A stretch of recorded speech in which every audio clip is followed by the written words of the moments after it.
It away, Sebastian Yoon. Thank you so Well, thank you, much. Christine. It's always awkward when you have to watch yourself on screen for a little, but I've been doing it for quite some time because I've been released for a little over 3.5 years. So just a little about myself and what I'm doing today. I am a program officer at the Open Society Foundations, which is a philanthropic institution founded by billionaire George Soros, and we fund organizations and individuals around the world that are fighting for multiracial democracy, gender rights issues, you name it. We're a very progressive organization, and the portfolio that I manage particularly is power building portfolio aimed at uplifting Black communities, Latinx communities, Muslim American communities, Asian communities, and Native American communities. I'm also an MPA student at Baruch, pursuing a master's in public administration, specifically around public policy. And I love to go to the gym on my off days. So with regard to the documentary, I grew up in Flushing, Queens, which is heavily populated by a diversity of ethnic communities. And when I was at the age of 10, I moved to Long Island, where the neighborhood was predominantly white. And it was there that I started to experience racism and a lot of bullying. And I was a sensitive kid. And one day I resorted to violence, as I found that it was the only means to stave off the bullying. And I learned a terrible lesson on that day, which was that violence made people stop bullying me. It became a form of empowerment that I took not only to school, but to the streets. I started hanging around with gangs, aspiring to engage in arms deals, human trafficking, you name it. That's what I aspired to be, because deep inside, I was an insecure boy who wanted to find power by any means, because I felt so powerless and different. This led to a fight that happened when I was 16 years old with my entire gang, and somebody unfortunately lost his life. And I was sentenced to 15 years in prison for it at the age of 16. For the first 4 years of my incarceration, I swept floors and I mopped floors, experiencing dehumanization throughout the entire time. Dehumanization never stops in prisons. I think one of the unfortunate facts about life is that documentaries in Hollywood, when they represent prisons and the people inside them, they depict the individuals as irrational and violent, undeserving of second chances. And when you watch the film like College Behind Bars, the one that you just watched a sample of, you see something very different. You hear about their stories and you see humanity. You see individuals who actually want to go home, back to their families, and do the right thing. And they do the best they can when they're in the college program, which I did. I engaged in college, in the college program, as still it was a lifeline, because I needed to find a reason to live in prison. At the age of 17 or so, I attempted suicide for the first time in my prison cell, an experience that haunts me even to this day, because I remember it as if it was yesterday. So in the prison, after 12 o'clock, the officers walk every hour to make sure that nobody hung themselves or something like that. So I waited for the officer to walk by around 2 a.m., put a belt around my neck, and I just stood there for about 30 minutes, just really wanting to do it, but afraid to take that leap. And the only reason I didn't go through it was because of my father, who raised me. And I didn't want to kill him again by killing myself, because when I went to prison, a part of him died. So fortunately, I got lucky, and I landed in a prison where they offered college program. And for the rest of my incarceration, that's all I did. I studied, I learned, I had conversations with people from all different backgrounds. And as someone who didn't have empathy in the past as a teenager, learning about other people and their stories and their family history taught me a really valuable lesson, which is that despite all our differences, we have so many more similarities. We have an understanding of pain, of suffering. And it's through those foundations that I was able to develop empathy and come home with a really strong desire and passion to make some positive impact in the communities that I return to. And today I can honestly say that I wake up really happy. And when I look at you all, you seem to be around the age at which I went to prison. Mass incarceration, I don't know if you guys know this, but approximately 2 million people in the United States are behind bars, and that includes women, all right? Despite being the country that flaunts the idea of freedom and liberty, we house more people in prison than any other country. It's by far.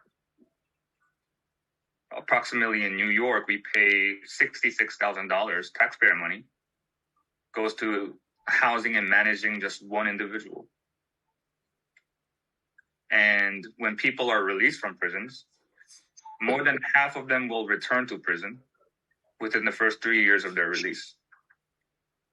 So how does mass incarceration affect our society?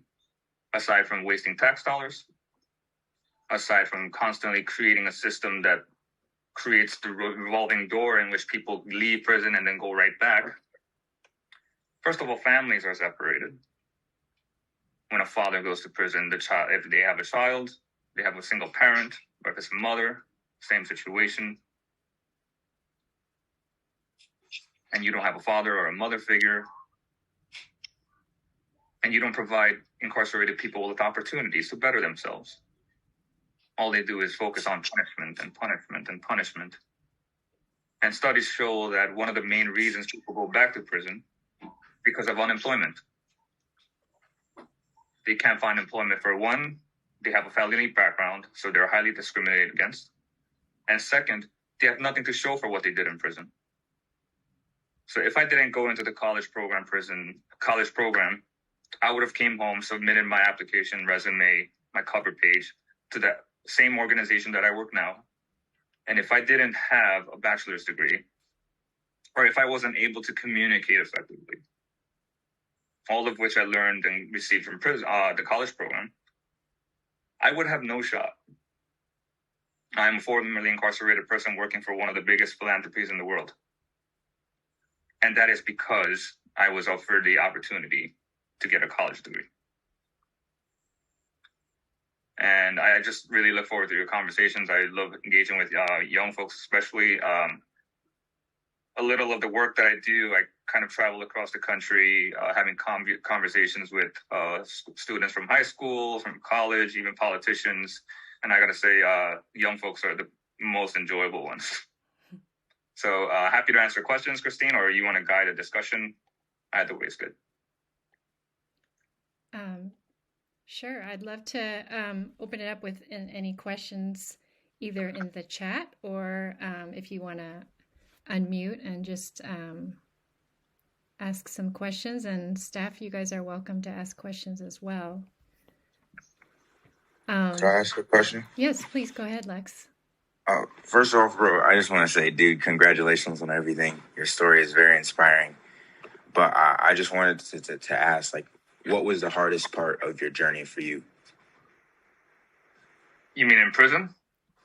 Or like once you started studying, which aspect of it was the most difficult for you? The idea that the education I was receiving was not at the same level as the college programs that are outside. So the Bard Prison Initiative, which is the program that I was in, excuse me, my dogs, it's run by an actual college that exists in New York State, upstate New York, called Bard College. And I was always self-doubting the quality of my education, which is really difficult, right? But a lot of the programs that they offer to prisoners tend to be watered down, dumbed down, because they expect very little from us, right? So we always had that question mark in our minds. But as time went by and we started having conversations with professors, and sometimes even the students from Bard College would come into the prison and take classes with us for the entire semester. And they would reiterate to us that the entire curricula was exactly the same. The professors actually enjoyed teaching us more because we actually did all the readings. We didn't have the internet. And like I said, I held on to education as a lifeline because if I didn't have it, I honestly don't think I would have made it out there. And a lot of people don't. You guys all know me as Sebastian Yoon, but inside I was inmate 0880068. It's a lot of zeros. And it's sort of a reflection of how they perceived me and the others. When you're incarcerated, it matters not whether you're black, you're brown, or yellow. You are an animal, and you are treated as such. You would think that the worst part of being in prison is violence, that you would be scared and nervous to go there because of violence. It's actually not. Your biggest enemy in prison is hopelessness, followed by loneliness. And it is an accomplishment to come out of there safe and sound, but I don't think nobody does. I still have nightmares about prisons. I still struggle with large crowds. It's kind of like a PTSD. And I noticed that a lot of my other buddies who were released experience the same thing. Thanks for your question, Lex. No problem, bro. Thank you and congrats. Appreciate it. There's a question from Jeanette in the chat. What in your opinion can we do to help change the system? I would say from a very grassroots level, the most important thing is to spread information or educate people on how mass incarceration affects society. Having very genuine conversations, right? Because when you think of, with the crime narrative now, especially with the Republicans pushing it forward, it's hard for many people to show empathy or sympathy towards people who are incarcerated and towards the idea of crime. But I think us as individuals who are probably a little bit more informed now have an obligation to have conversations to teach people. Like, first, why does crime happen? Why does crime tend to happen in heavily populated cities where marginalized people come from, low-income family members? Why is the criminal justice system more harsh towards people of color? And when people go to prison, how does that affect the family? And the waste of tax dollars. I don't think most people in society don't consider the ramifications of paying $66,000 to house and manage one person when there are 2 million people behind bars. It's a tremendous waste of money. It's a tremendous waste of human potentiality, because I can assure you that in prisons, there are some very smart people. And I would even say kind-hearted people. But society doesn't get to see that part. We just see little news clips, 1-minute segments of a news anchor describing a person and the crime that they committed, and nothing else. So yeah, I think conversations is a good start. Thank you, Jeanette. Or Jeanette. Chanel? Well, first off, your story is really inspiring, and I'm happy that you're, here able to talk about this, because a lot of people don't get the opportunity to make it out and talk about this. So for one, that's just amazing. And I was wondering if you saw firsthand any kind of like disproportionate way that the guards treated, I don't know, Black people or Asian people compared to white people. Yeah. In general, I think I mentioned earlier, so in the New York State, we have to wear green uniforms. And if you wear a green uniform, you are an animal, right? And this might be surprising, but there's a thing in prison where white guards would treat white inmates worse than anybody else because they see them as a failure. So It's an ego thing. It's not even. They're mad that a white person committed a crime and landed in prison, and it bugs them. So yeah, they everyone is mistreated in prison. Yeah. Also, on an individual level, I'm sure some, despises other groups more than others, but in general, yeah. Well, thank you for your answer. Yeah, for sure. Christine, if you don't mind, I would like to pose a question, if that's okay. Sure, please. Yeah, so prior to prior to my diatribe, what were some of your perceptions of mass incarceration? What are some of the prominent thoughts that you have about prisons and the criminal justice system? You can be brave. I'm not sure I believe that the incarceration system is fully committed to helping people when they come out. Because a lot of times people who will go in and they'll come out worse than how they were before. And so that's something that I always believed. Lex, you actually bring up a really good point, which is so there's a lot of criminal justice movements and fights going on, and you hear about releasing people who are over the age of 60, right? Not giving them 30 years, or drug treatments within prisons and so on. But people seldom talk about what happens after re-entry. And the parole system it's not conducive to supporting us. Like, for instance, I just got off parole 4 months ago. I was on parole for about 3 years. I had an 8:00 curfew. I couldn't travel outside of New York State without getting permission. And they put a bunch of limitations on you. And when you come home, they don't help you find a job. They don't provide any guidance.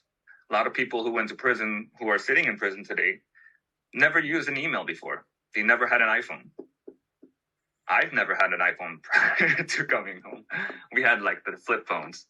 But yeah, I mean, little things like that, learning how to use the internet, little services geared towards mental health.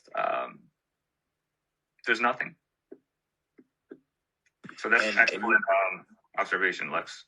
And you just made me realize, like, if you, for people that go in there for such an amount of time, if you think about like how quickly we evolve and how society changes, and you're not warmed up to that, and you kind of just get put in a new world with no resources. Lex, how old are you? I'm 16. It's crazy, man. I look at you, and it's really hard for me to believe that I was your age when I was charged then as an adult. And, there are people serving 30 years. I know one guy who is serving 25 years because he stole a loaf of bread. A loaf of bread, he got 25 years. And it's not something that people talk about in the news. We rather learn about celebrities and who's they're dating and what kind of gossip's going on than learn about severe injustices that are going on in this world. And even Jada, do you want to ask your question? Oh, yeah. Hi, my name is Jada, and I wanted to say I'm very inspired by your story. And I definitely think my outlook on prison was like anybody else's, like, oh, it's there to like help people. But like, as I started looking into like how they treat people of color, it's kind of like the opposite. It's kind of like, it's supposed to be a rehabilitation. Instead, it's used to traumatize, kind of hurt people of color, and when it's supposed to help us. And then also the favoritism that goes on and the racism. It's just like heartbreaking that the only way or the kind of the place that they built to help people switched so fast into being so negative and something that it was never even built to be. So it's sad. Yeah, it's designed so that people come back. And it's also modern day slavery and modern day slavery labor, because next time you're driving around the highway, guys, and or in your parents' car or your friend's car, those highway signs, a lot of them are made by prisoners. A lot of the license plates are made by prisoners. Even the desks that you see in public schools, if you see, for instance, in New York, a CoreCraft sticker, that was made by inmates who get paid about $6.75 a week. They work 8 hours a day, but in 1 week they make $6.75. Maxine, do you have a question? Yeah. On your story, I really like it was really good, and I thought it was inspiring. My opinion on when I was younger, I viewed like prison as mainly like, oh, this is where they put bad people. Bad people will go in here, and the facility will correct them, and they can get back out safely. That belief started dwindling as I got older, because I had known a relative of mine that had gone to prison, and luckily for them, they had gotten out and they had a family that could help them get back up. Yeah. And that's when I started believing that maybe the prison doesn't help all of the people, because the relative talked about other people in there who really didn't seem like they deserved it or needed that amount of time in there. Yeah. And that's when I started believing other things about the prison. Thank you, Maxine. Sebastian, I'm going to kind of, I wouldn't have had you on here if I didn't agree with a lot of what you're sharing, but just Sure. kind of to stir the pot a little bit. So you're 16, you're wreaking havoc in society with your gang, you're aspiring to be, to sell, weapons or, even traffic people. Like, those are really things that we don't want happening in society. So what do you see as the solution because do you think there's anything that would have corrected you at that age as you're kind of going down that path? Yeah, I don't think there is a singular solution. I think there are a number of solutions, and some may work for some and may not work for others. For me, I think, and I could only say this in retrospect after all of these years, is that I had a single father, right? A single parent father who was working not a 9 to 5, but more like a 9 to 11, 6 days a week. He had to support 3 children by himself, and he was always at work. And I, as a kid, looking for attention and love, looked for the streets because I didn't get it. My dad loved us. He did it by working hard. So I don't, criticize him in any way, but I didn't have a figure in my life to kind of give me that encouragement and love and affection on a daily basis. So that's why having a single parent or having no parents is extremely important for people growing up, young people growing up. Another thing is having a mentor. I didn't have a mentor, and everybody I looked up to were gang members. And I thought that was the cool thing to do, right? I didn't have someone who came into my life and showed me the possibility of good that I could do to feel power, as opposed to using violence.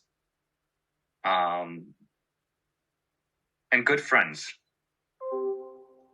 I think we take it for granted, but you go to prison, you learn to really dwindle the number of friends that you have in your close circle, because trust me, guys, when things go wrong, you have very little people who will stand next to you. It's hard to believe at I think your age, but life teaches you that.